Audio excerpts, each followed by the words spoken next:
Hi, today I'd like to talk to you about the first 72 hours of a labor disruption.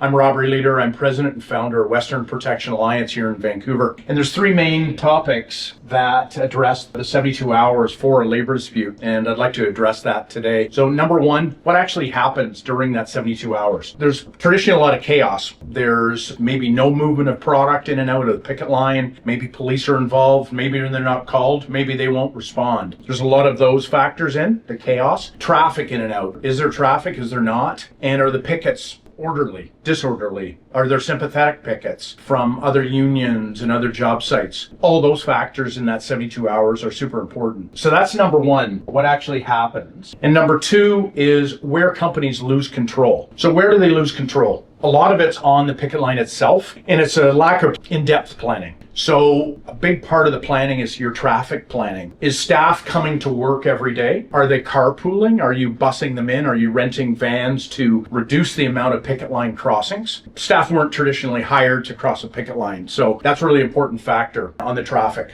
Suppliers. Are suppliers coming into your facility on a daily basis, multiple times per day, once a week? They need to be also informed and told what to do and form part of that traffic plan. Replacement workers. Are you using replacements? Are they getting bussed in? Are they getting vanned in? Are they staying on site in traditional or untraditional settings? So that's important. And then the lack of communication is where companies lose control. Communication with staff, with suppliers, with the police, with your lawyers. Are you pursuing injunctive relief? And what's your goal with utilizing your labor lawyers to achieve that? The evidence gathering. How are you communicating that you want evidence gathered? Are you talking to your professional strike security that you garner proper evidence that you can take to the court for injunctive relief and get an enforcement order to enforce police presence, to enforce that injunction? So a lot of those things come into play. And then lastly, timing mistakes.